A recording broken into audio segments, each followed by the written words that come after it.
Hello and welcome. This is Pankaj Dubey, and we are going to start a new session. And here we'll see that how to work with the Selenium and C Sharp. So this is the very first tutorial of Selenium with C Sharp thing, and we are going to see that how to set up your first project with the C Sharp and NUnit framework 3.0. So to begin with, you need to have Visual Studio installed in your system, and it would be better if you could already download the NUnit framework. But if it is not there, then that's not a problem, because that won't take more than fraction of seconds to install. So let's begin with, and to begin, just open the Visual Studio, go to File and click on New to create a new project. And to create a new project, first you need to select the Visual C Sharp language, and under Visual C Sharp language you will have to select Test Project. So as soon as you click on Test, it selects a unit test project for you. So we have to work on a unit test project while we are working on the functional test case automation. But here, if you are working on Selenium with C Sharp, then you will have to select unit test project only. Okay, so name it as you want to. So I'm going to name it as tutorial and setup. Okay, so you will have to name it as tutorial setup, and you can select the location as per your preference, and tutorial setup, and I'll name it as day 1. Okay, so this is the solution name, and click on OK. So as soon as you click on OK, you will see that it has some predefined codes and some annotations here like test class and test method. So because it uses the framework of Microsoft Visual Studio, so that is why these annotations are here. But what we have to do is we have to use the NUnit framework instead of Microsoft Visual Studio test tool framework. So I'm going to remove this, and as soon as I'll remove this code, it will be asked that it will show that this is error line. So we'll have to remove these things as well. Okay, so I have removed this and this as well. Now what we have to do is, actually we have created our first project. So to begin with, we need to install our Selenium references and NUnit references, because we are going to work on that. So for that thing, you'll have to right click on your solution folder. So where you'll find your solution folder, if you cannot see the solution explorer here, then you'll have to go on view, search for solution explorer and click on it. So as soon as you click on solution explorer, you'll find this screen, and here on solution folder, right click and search for manage NuGet packages for solution. Okay, so here on online thing, you'll have to select for Selenium first. So search for Selenium WebDriver. So when you see the Selenium WebDriver here, click on it and verify the version and all other details of it. So the latest version is 2.52, which is available from Selenium WebDriver. So just install this into your project. So our project is this solution tutorial setup day 1. Click OK, and it will be installed within fraction of seconds. So what it does is it adds some references. It adds a reference of Selenium into your project, so that you can use the namespaces which is already there in the reference of Selenium. And once you use the namespace, that means you can use the classes and the functions of the Selenium WebDriver into your project. Okay, so now what you did is you installed Selenium WebDriver into your project. Now you need to install NUnit in the same way as we have done the Selenium. So search for NUnit. So from here you can see that there are NUnit, and the version of is 3.0.1, and make sure to use the 3.0.1 NUnit. You need to have .NET Framework 4.5, or I guess it's greater than 4. So otherwise you can work with the older version of NUnit, but you won't find it here. You'll have to download that NUnit reference locally, and then you can add by browsing it. Okay, so now what we are going to do is we are going to download it from NUnit package manager directly, and we'll install this into our reference, into our solution folder. Okay, so we added NUnit framework and we added WebDriver. So what we need to do is, once you start writing the automation code using NUnit framework, then to run that NUnit framework codes, you need to have an NUnit test adapter as well. And to install the NUnit test adapter, you won't find it here. To install that, you will have to go to tools and search for search for extensions and updates. Here you'll have to click on online and then Visual Studio Gallery and search for NUnit test adapter.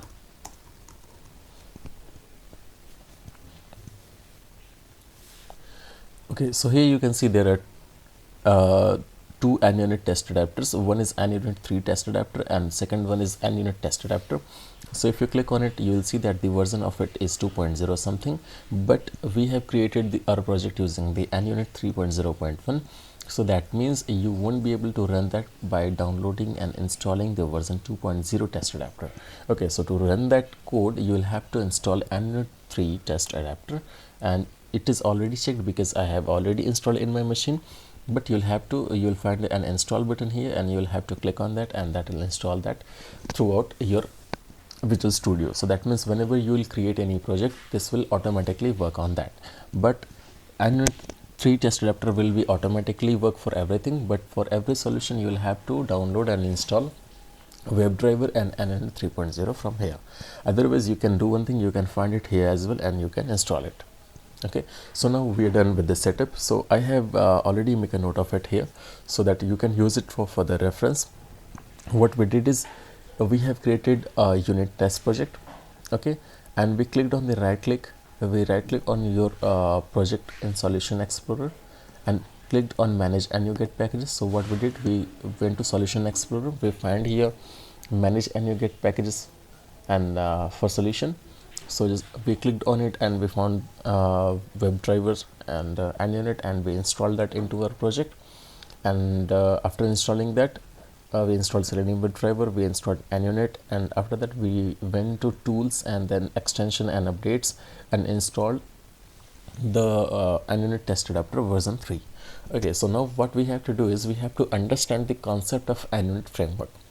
Okay, so to understand the basic concept of NUnit, what it is, to write one page test case, you will have one test fixture, and one test fixture will contain one setup, and setup will describe that how to set up your project and how to initialize the basic things which is required in order to start work. Okay, and then one test method which will contain the method and which will contain the lines of code to perform an activity and to assert something and to verify something, and then tear down something which will be executed after the test. So what it does is once the page which contains test fixture will execute, it will first execute the setup thing which is described under the setup method, and that will be executed before any execution of test method. And the same goes with tear down as well. The tear down thing will be executed once every test case has been executed. Okay, so let's write the test case in this format. Okay, under namespace type here as test fixture. This is the NUnit annotation, or you can say this is NUnit attribute in the language of NUnit. So you will write here test fixture, but you can see here that it gives an error that it is not a recognized keyword yet. Okay, so what you have to do is, because we haven't used the namespace of the NUnit, that is why this error is being thrown here. So just right click over it and see, you'll find one option of resolve. So if you go into it, you'll find that using this NUnit framework you will be able to resolve this issue. So just click on it and you'll see that this error has gone. Okay, so what we said, I said that one test fixture will contain at least one setup method. Okay, setup. So what setup does is, under setup method you will initialize the driver, and you'll put some basic values, like if you want to work on any test case and user login is a setup thing. So first you will describe that go to this URL, go to particular URL, enter the user ID and password, and click on login. So this is something that will come under setup thing. So I'm going to name it as public void test setup. Okay, so this is a setup method, and here we are going to create an iWebDriver. So why I'm going to write iWebDriver? Because WebDriver is an interface and it contains multiple classes. So iWebDriver, and I'll initialize it with the name as driver. And as we are going to work on Firefox, so I'll say that Firefox driver. So what we did here, we initialized iWebDriver and put it the class value of Firefox driver. So once this line will execute, it will launch a Firefox browser. Okay, so for the time being, you can see that these two commands, these two keywords are not recognized yet. Okay, so just place the mouse over it, and the reason of throwing an error here is because we haven't used the namespace of Selenium, and this is a Selenium specific keyword. Okay, so what you have to do is just right click over it, or otherwise you will have to remember the namespace name, and the namespace is used for it is using openqa.selenium. Okay, so once you use this namespace, this error will be gone. So same applies for Firefox driver as well. Either right click over it and go to resolve, and then import, and using openqa.selenium.firefox, and this error will be gone. But to get the resolve option, you will have to take care of the naming convention. You will have to take care of the case sensitivity of the keyword. Okay, so what we did here, we have initialized driver, and we have asked the driver to open a Firefox driver. And the next line, I'll ask driver to navigate. So just put a right driver and put a dot here, and you will find some options. So driver.navigate and dot go to URL, and if you place the parenthesis here, you'll see that it says that it accepts only string. So put the URL in string, and string will be placed under double quotes, and put the URL, and make sure that you prefix it with HTTP, otherwise C# code will not be able to navigate to that URL. And put the URL site URL. Okay, so this is my setup. That's all that we are going to do into this setup thing. And what we'll do in the test method, we'll write some basic assertion, and to do that we'll have to work on locator. So I'm not going to cover the locator in this part, so I'll write a basic thing to maximize that window. So because what it does is it only launches a Firefox browser in a specific size, so I'm going to just maximize that into our test method. So I'll prefix it with the attribute as test. So one test fixture will, I said that one test fixture will contain at least one setup, one tear down, and it may contain multiple test methods. So here in this case, I'm going to write just a sample, and I'll put a command here to driver dot. So you can see here that I'm going to use the driver here, but it's not like a recognized command here. So why is it so? Because we have initialized this driver, we have created this driver as a local driver in this method. So once you create a driver or anything thing declare under a method, that means it will be called a local variable, and you won't be able to use that variable outside the scope of that method. So what we will have to do is we will have to create this as a global variable, and to create it as a global variable, we will have to declare it inside class body, but not inside the method body. Okay, so once you declare it inside the class body, then it will be treated as a global variable, and then you will be able to use it inside any other method of the same class. Okay, so what I'm going to do here, I'm going to maximize the browser. Driver dot manage dot window dot maximize. So this is an architecture that I'll discuss later in my further video. So, and this is something which is followed by in POM model, which is page object model. So this will be covered in further session. So that's all I'm going to do in my test method. And what's next? What I said earlier, that one test fixture will contain at least one tear down, which will be executed after the execution of all test methods. Okay, so name it as tear down attribute, and in tear down what we are going to do is public void tear down, and in this tear down we are going to close the browser after the execution of each test cases. So to close the browser, we have to write the driver dot quit, whereas there is a command driver dot close, but there is a difference between driver dot quit and driver dot close that we'll discuss in Selenium part. So this is only the configuration in first project. So what we are going to do here, we have written our first program, and in first program what we did, we have created a class using NUnit framework, we have used the attribute test fixture. That means it's a test class, and one test fixture will contain a setup attribute. Setup attribute means that this method will be executed before the execution of any test attribute marked method. So this is the setup one, and under the test method I'm going to perform one maximize statement. I have written here one maximize statement to maximize the browser window, and in teardown method will be executed after the execution of all test methods inside the class. Okay, so let's run it, and first of all we'll have to build this solution. So as soon as you build, you will find in test explorer that there is a test method, this one, test method 1. so test explorer is not here, so to enable it you will have to go on test and then go to window and then click on test explorer. So here you can view it. So once you build this program, it is already in process.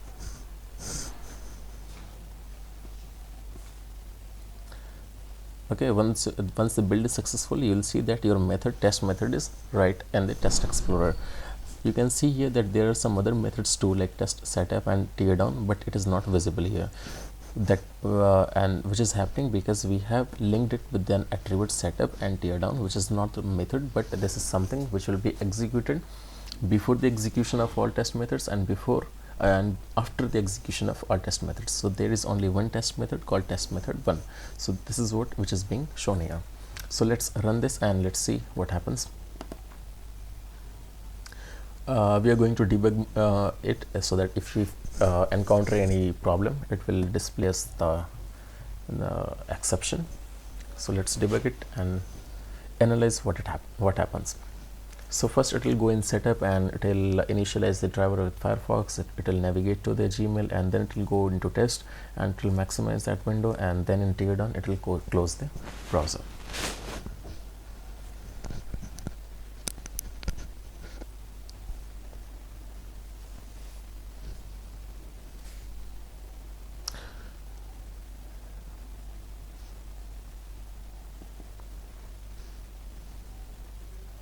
Okay, it's processing. This is the first project and setup takes a little bit longer time than the usual, so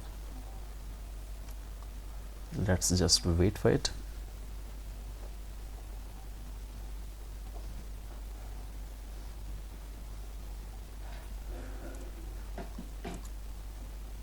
Yeah, it has opened this Firefox. It is in a specified size, not in full size. Now it's visiting to gmail.com, which has covered inside setup method, and once it visits the gmail.com, it will go into the test attribute method and it will maximize the window. So it maximized and it closed. Okay, so you can do one thing, we can put some breakpoints here, and in debugging mode we'll analyze what happens one by one. So we have put a breakpoint here, and now I'm going to again debug it.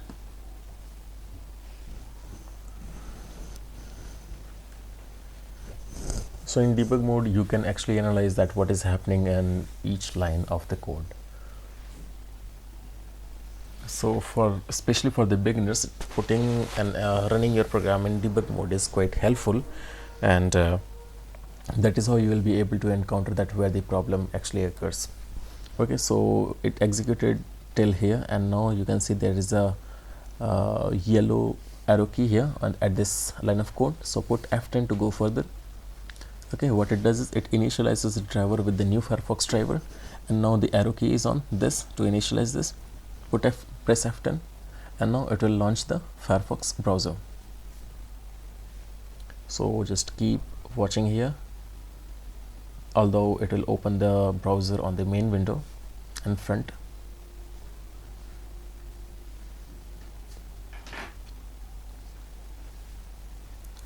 Okay, so that statement opened and launched a Firefox browser. Okay, and now if you can see, the pointer is on the next line of code. So what this line of code says is that it shall visit gmail.com. So press F10 to execute this line of code.